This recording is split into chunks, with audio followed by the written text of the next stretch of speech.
이곳 시간으로 6시가 아니죠. 6월 30일 날, 지난달 한 달 전인데요. 미국 시간으로 6월 30일 오후에 우리 한반도에서는 세기의 만남이 있었습니다. 여러분 잘 아시겠지만 미국 대통령 도널드 트럼프 대통령과 북한 김정은 북한 국무위원장의 판문점 회동이 있었습니다. 이것은 트럼프 대통령의 트위터 한 줄로 성사된 극적이고도 파격적인 이벤트로 기록에 남았습니다. 북미 정상 간 긴밀한 그런 물밑 협상을 통해 만남이 준비된 것이 아니라 트럼프 대통령의 깜짝 제안을 김 위원장이 받아들이면서 하루도 고민하지 않고 그것이 성사가 된 것입니다.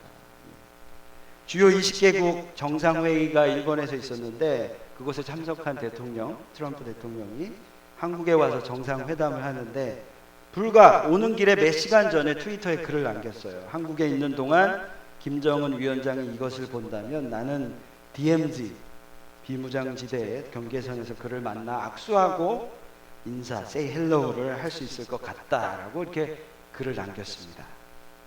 그리고 1박 2일간의 짧은 그 방한 기간 동안 DMZ를 방문할 계획이 있었는데 그때 그 트위터의 글을 보고 김 위원장이 나와서 미국 대통령을 만난 거죠.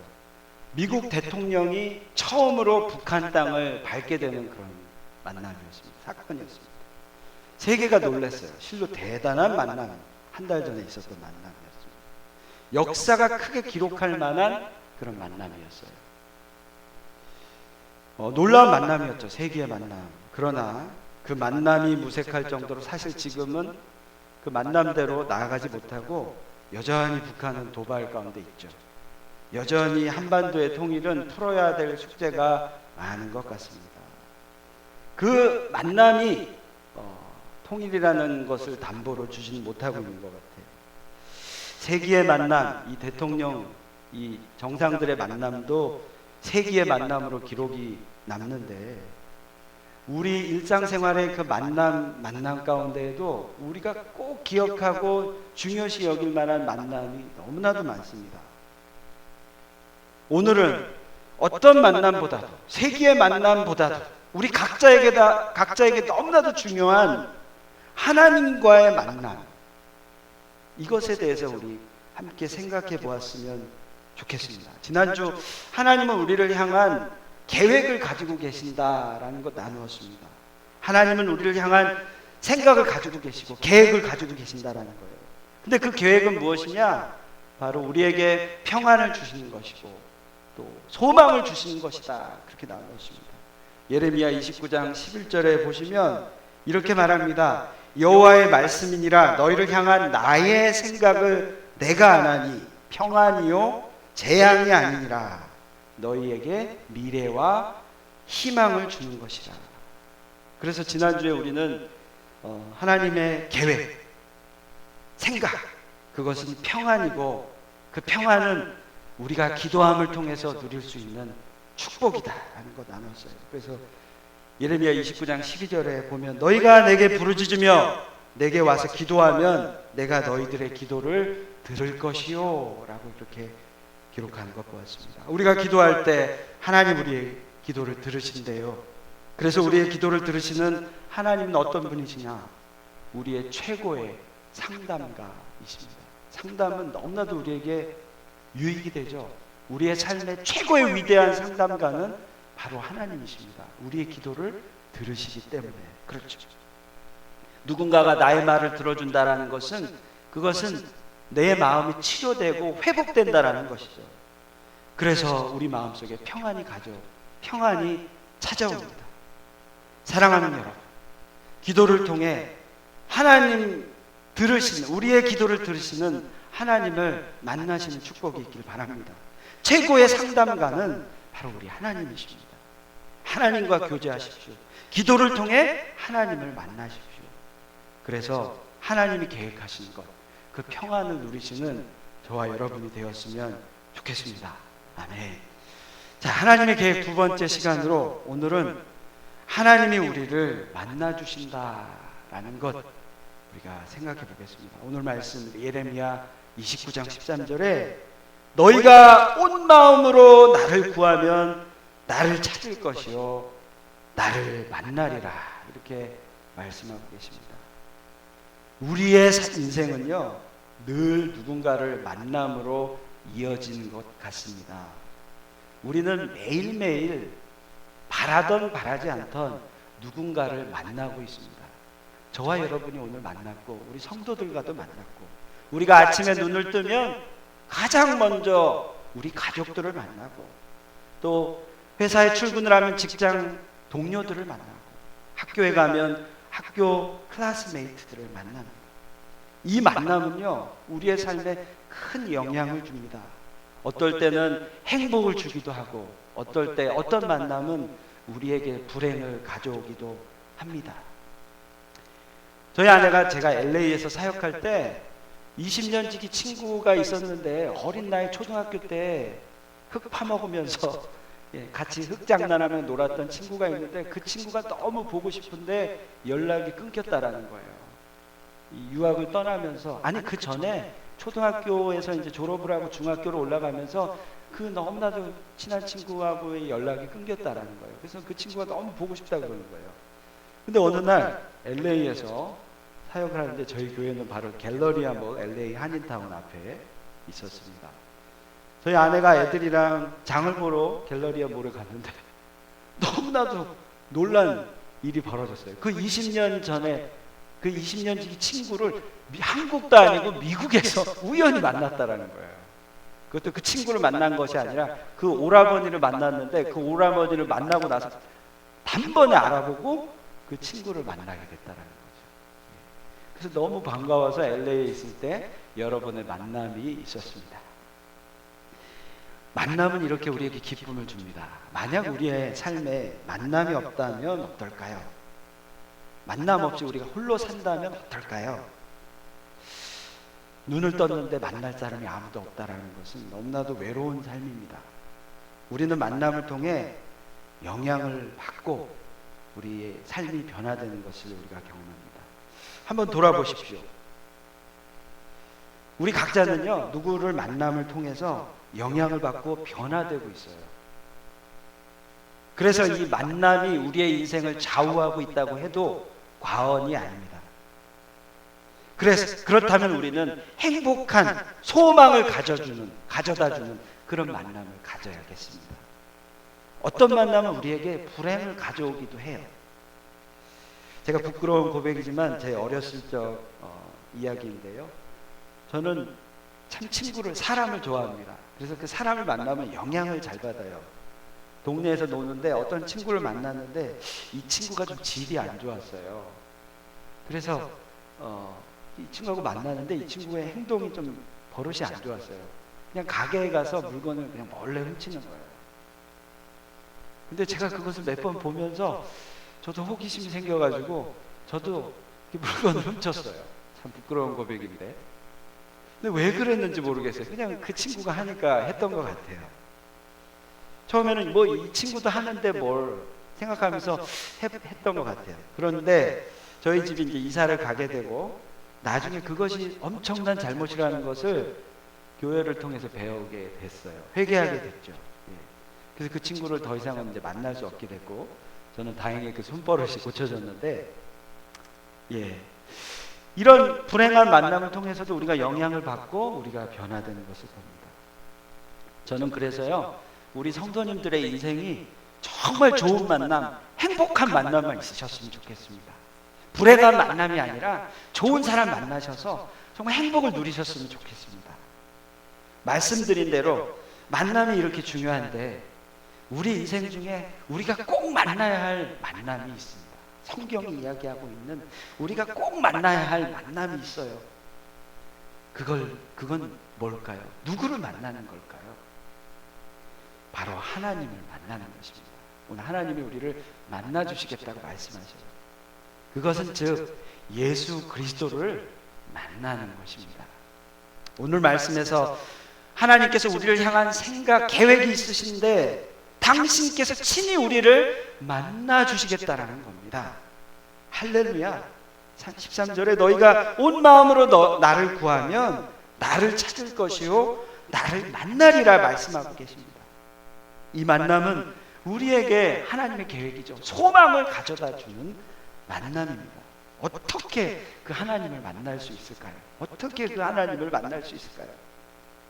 우리는 이 땅에 2000년 전에 오신 예수 그리스도를 만남으로 하나님을 만나게 됩니다. 하나님은 우리를 만나 주시기 위해 이 땅에 당신의 아들, 하나밖에 없는 아들 예수님을 보내주셨습니다. 예수님은 어떻게 이 땅에 오셨죠? 인간으로 오셨어요. 그래서 만날 수 있는 겁니다. 그런데요, 100% 인간이지만 또 100% 하나님이십니다. 우리는 예수님을 통해 예수님을 만나고 그래서 하나님을 만나게 되고 알아가게 되는 것이죠. 그것이 하나님의 계획입니다. 예수님을 제자들은 만났습니다. 제자들은요, 예수님을 만나고 그 예수님을 통해 삶이 변화됐습니다. 누구나 이 예수님을 만나게 될 때 삶이 아름답게 행복하게 변화됩니다. 먼저 우리가 알아야 할 것은요, 만남의 대상인 예수님, 그분이 어떤 분인지 우리가 알았으면 좋겠습니다. 우리가 꼭 만나야 될 분, 그 예수님은 어떤 분이신가? 그분은 누구신가요?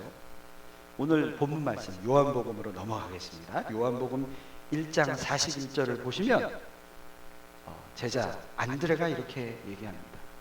그가 먼저 자기의 형제 시몬을 찾아 말하되 우리가 메시아를 만났다 하고, 메시아는 번역하면 그리스도라, 이렇게 말합니다. 안드레가 메시아를 만났다고 이야기합니다. 침례 요한의 제자였습니다. 안드레는 예수님의 길을 예비하러 이 땅에 먼저 온 침례 요한의 제자였습니다. 그의 스승이었던 침례 요한을 통해 안드레는 예수님에 대한 이야기를 많이 들었습니다. 그리고 마침내 동료들과 함께 들었던 예수님을 극적으로 만나게 되었습니다. 그리고 그 안드레는 기뻐하며 오늘 친형 시몬에게 이야기하고 있는 것이 바로 요한복음 41절 말씀입니다. 기뻐하면서 우리가 메시아를 만났다라고 이야기하고 있습니다. 안드레가 이야기하는 이 메시아는 무슨 뜻인가요? 자, 오늘 이 가로 안에 메시아를 뜻을 이야기하고 있는데요. 메시아는 번역하면 그리스도라, 이렇게 말하죠. 그리스도라는 뜻 알고 계십니까? 그리스도, 우리가 많이 이야기하는데요, 그리스도라는 뜻이 있습니다. 그것은 기름 부음을 받은 자라는 뜻입니다. 기름 부음을 받은 자. 그러면 이 기름 부음이 도대체 뭔가 궁금하실 것 같은데요, 그 당시에 이스라엘에서는 왕이나 선지자, 제사장들, 이런 사람들이 세워질 때는 하나님에 의해 위임을 받기 때문에 기름 부으심을 받는 그런 의식이 있었습니다. 그러니까 예수님 그리스도는요, 기름 부으심을 받은 하나님에 의해 세워진 분이십니다. 자, 크게 세 가지. 왕이 기름 부음을 받았는데 왕은 어떤 사람인가요? 백성을 통치하는 자가 왕이죠. 그리고 두 번째, 선지자. 기름 부음을 받은 선지자는 어떤 사람이냐? 진리를 가르치는 자였습니다. 그리고 제사장은 어떤 사람이었죠? 하나님과 사람 사이에 연결시켜주는 다리 역할을 하는 그런 사람이었어요. 왜 예수님이 그리스도이신가? 라는 것은요, 이 왕의 역할, 선지자의 역할, 제사장의 역할을 하고 있기 때문입니다.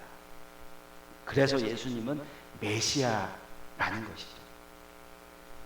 비록 그 당시와 다르지만 우리는 예수 그리스도, 그분이 이 세 가지의 역할, 왕, 선지자, 제사장의 역할을 한 기름 부음을 받은 그분이라는 것을 우리는 성경을 통해 알게 됩니다.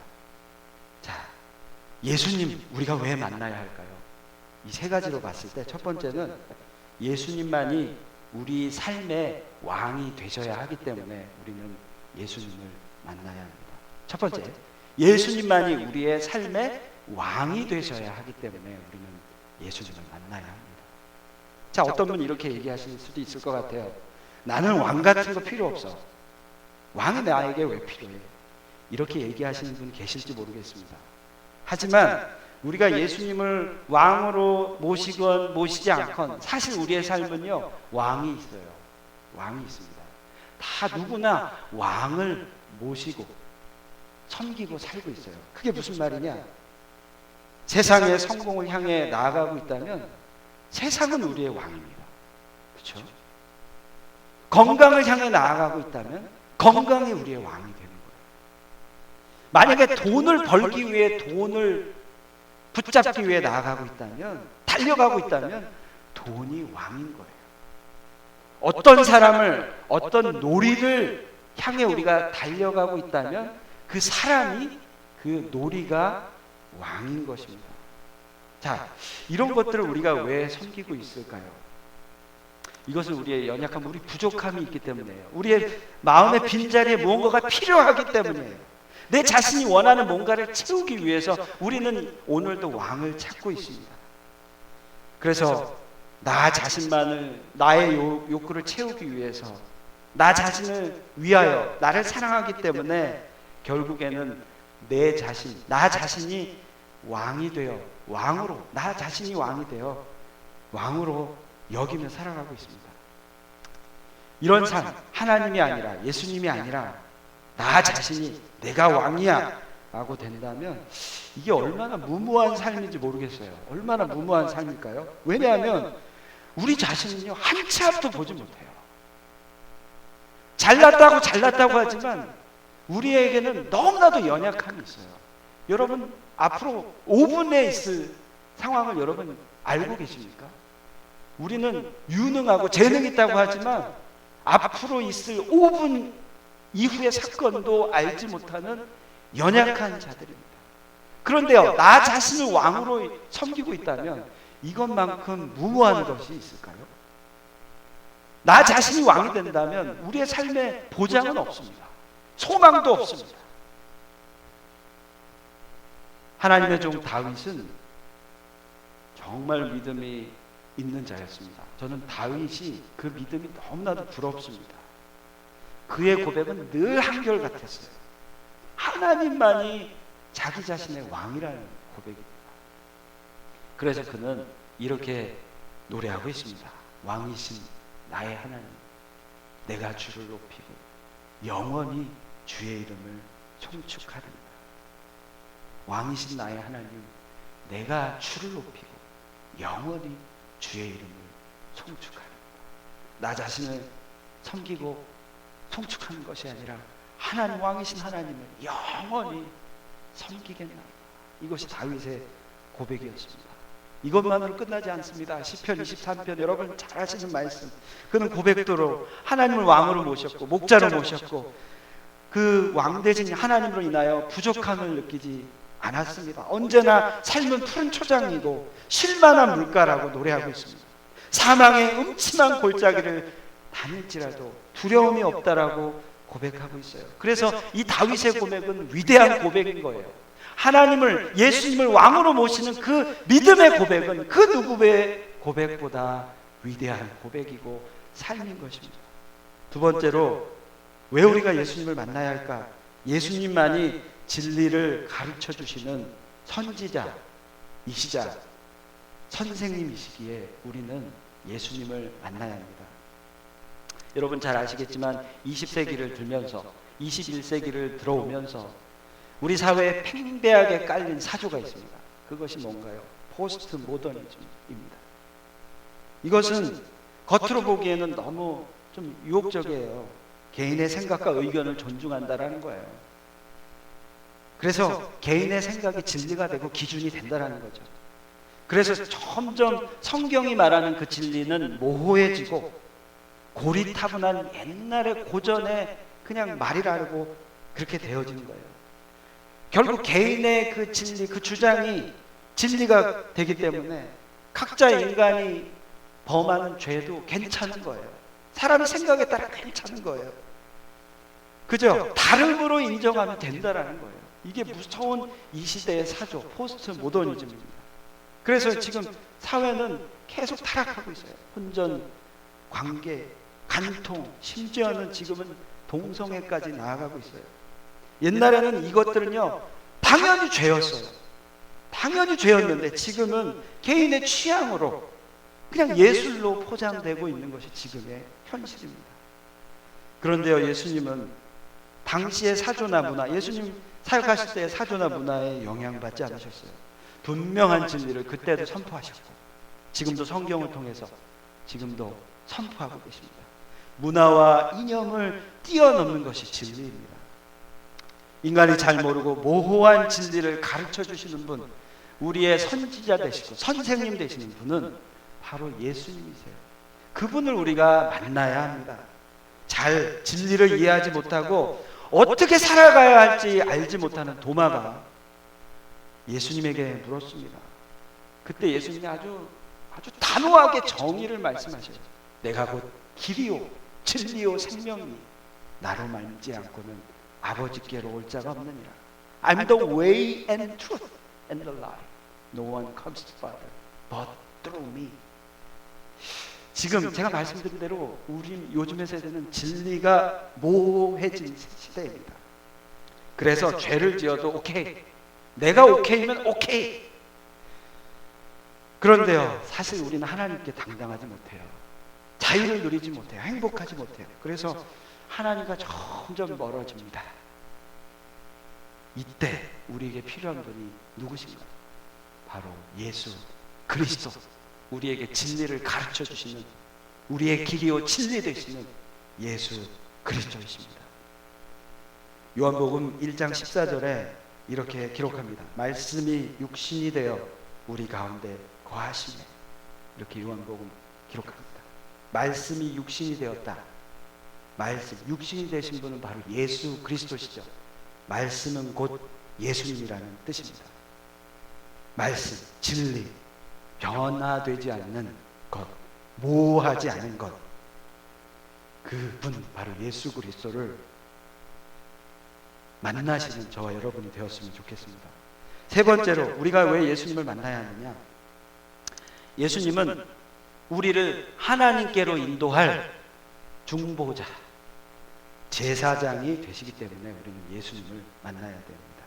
구약시대에서 1년에 딱 한 번, 그것도 한 사람, 대제사장만 성막 안에 들어갈 수 있었습니다. 그래서 지성소에서 하나님을 만날 수 있었어요. 사람들은 하나님을 만날 길이 구약시대에는 없었습니다. 거룩하신 하나님을 보게 되면 다 죽게 되었어요. 그래서 레위기 16장 1, 2절을 보면 아론의 아들, 그 두 아들이 제물을 바치러 지성소에 갔다가 죽은 사건을 우리가 보게 됩니다. 하나님을 만날 길은 없었습니다. 어떻게 우리가 하나님을 만날 수 있을까요? 어떻게 하면 우리가 지옥에서 건짐을 받아 이 정말 저주받은 우리 인생에서 건짐을 받아 구원을 받게 될 수 있을까요? 바로 예수 그리스도를 통하여, 중보자 예수 그리스도를 통하여 그게 가능하게 된 것이죠. 하나님은 그 길을 계획하셨습니다. 누굴 통해서요? 바로 예수 그리스도를 통해서입니다. 요한복음 1장 12절, 영접하는 자 곧 그 이름을 믿는 자들에게는 하나님의 자녀가 되는 권세를 주셨습니다. 예수 그리스도를, 그 이름을 믿는 자는 하나님을 만나게 되었다라는 거죠. 자녀가 되는 권세를 얻었다라는 것이죠. 저는 저뿐만 아니라 우리 모든 성도님들을 위해서 기도합니다. 그냥 교회만 다니는 것으로 끝나는 것이 아니라 예수님을 주인으로 영접하시는, 그래서 하나님을 만나는 은혜가 있기를 늘 기도합니다. 사랑하는 여러분, 아직 하나님을 만나지 못하셨다면 예수 그리스도를 왕으로 모시기를 축복합니다. 예수 그리스도를 우리에게 진리를 가르치시는 선지자로, 선생님으로 만나시기를 축복합니다. 예수님을 통해, 중보자 되신 예수님을 통해 종국에 하나님을 만나는 축복이 있기를 바랍니다. 말씀을 마무리하겠습니다. 우리의 삶은 어두운 터널을 통과하는 것 같습니다. 그것이 우리의 삶인 것 같아요. 나를 인도해 줄 사람이 아무도 없습니다. 이 구원의 문제를 해결해 줄 사람은 아무도 없습니다. 어떤 행동도 우리의 구원을 보장받을 수는 없습니다. 이것이 얼마나 외로운 삶인가요?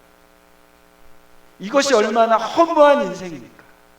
그런데요, 우리는 예수님을 만남으로 이 문제가 해결받을 수 있게 됩니다. 어떻게 우리가 예수님을 만날 수 있을까요? 이거는 우리의 의지로, 우리의 힘으로는 안 됩니다. 불가능해요. 예수님을 만날 때는요, 하나님이 인도하실 때 예수님을 만날 수 있습니다. 우리의 행위나 의지나 노력으로는 예수님을 만날 길은 없어요. 그리스어에 때를 나타내는 말이 두 가지가 있습니다. 카이로스라는 말이 있고 크로노스의 그런 단어가 있습니다. 크로노스는 우리가 쓰는 시간이라는 뜻이고, 카이로스는 또 그 시간 안에 있는 시각이라는 뜻을 갖고 있어요. 그러니까 크로노스의 시간은 그냥 우리가 과거부터 현재 미래를 보내는 일정 속도의 방향, 그냥 기계적으로 흐르는 시간이 크로노스입니다. 반면에 카이로스는 뭐냐? 그것은 어떤 한순간, 그 일순간, 주관적인 그 시간을 카이로스라고 합니다. 인간은 모두 다 크로노스의 시간 안에 있습니다. 그런데요, 크로노스의 시간을 그냥 흘려보내면 안 되겠습니다. 그 크로노스의 시간 안에 카이로스라는 시각이 필요한데요, 그 시각은 바로 예수 그리스도를 만남을 통해서 그것이 이루어집니다. 우리의 인생 속에 다시 태어나고 거듭나서 변화될 수 있는 그 시각을 누리시는 저와 여러분, 그 하나님의 역사를 경험하는 저와 여러분이 되었으면 좋겠습니다. 우리는 예수님을 인격적으로 만납니다. 우리의 행위로 만나는 것이 아닙니다. 우리의 뜻으로는 불가능합니다. 내가 지식적으로 내가 배웠으니까 이제 예수님을 믿어야지 한다고 믿어지는 게 아닙니다. 근데 그렇다고 해서 우리가 가만히 있을 수는 없습니다. 그건 아닙니다.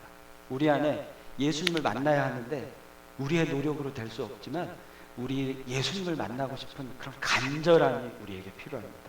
잠언서 8장 17절에 나를 간절히 찾는 자가 나를 만날 것이니라. 가만히 있는다고 하나님의 때가 오길 기다리는 그냥 가만히 있는 그런 삶이 아니라 간절히 하나님을 찾는 자, 그에게 하나님을 만나 주실 것이라 말씀합니다. 우리의 인생 가운데 꼭 만나야 될 만남, 바로 예수님과 만나는 것이라고 말씀드렸습니다. 하나님은 그것을 계획하고 계십니다. 누구를 통해서요? 예수 그리스도를 이 땅에 보내심으로 말미암아. 그러니까 그분을 간절히 구하시고 간절히 찾으시고, 그때 하나님은 우리를 만나 주십니다. 저는 이 만남이 지금도 우리 각각 개인의 만남뿐만 아니라 지금도 하나님은 이 계획이 진행형이라고 생각합니다. 메시아 예수님을 만난 안드레의 그 기쁨은 지금 이 지구 온 땅에도 지금 벌어지고 있습니다. 그 기쁨의 만남은 지금도 멈춰지지 않고 이어지고 있습니다. 우리 선교사님 아까 우루과이 사역을 보여주셨는데요, 그 복음을 통해 변화받고 사역자로 된 그 전도사님의 그 삶 또한 하나님을 만난 기적이고요, 그 만남은 지금도 진행형이라는 거죠. 자, 오늘 말씀에 그 예수 그리스도를 만난 그 안드레가 어떠한 모습으로 어떤 행동을 했는지 우리가 오늘 말씀 42절에 우리가 알 수 있습니다. 42절 보시면 데리고 예수께로 오니 예수께서 보시고 이르시되 내가 요한의 아들 시몬이니 장차 게다라 하리라 하시니라, 이렇게 기록하는데, 안드레가 지금 누구를 예수님께 데리고 왔죠? 바로 친형 시몬 베드로를 예수님께 데리고 왔어요. 자, 예수님을 만난 자는요, 예수님께 주변의 사람들을 데리고 오게 돼 있다라는 거예요. 가만히 있지 않는다라는 거죠. 전하게 돼 있어요. 예수님을 나누게 돼 있습니다. 예수님께 영혼들을 데려오는 삶을 살게 돼 있습니다. 자, 이것이 바로 전도입니다. 이것이 바로 선교입니다. 예수님을 만난 자는 복음을 진정으로 깨닫는 자라면 자기 자신만 만남으로 끝내지 않습니다. 복음 전파를 위해 살아가고 그를 통해 모두가 변화되는 그런 삶을 살게 됩니다. 예수님을 만나시고 예수님을 만나셨다면 그 만남으로 끝내지 마시고 안드레처럼 시몬을 데려오는 역사가 저와 여러분의 삶에도 있기를 소망합니다. 그래서 저와 여러분을 통해서 계속 하나님의 사랑이 흘러가고 복음이 확장돼서 온 열방이 우리가 만난 예수님을 알아갈 수 있도록 그렇게 살아가시는 그런 삶이 되시기를 축복합니다.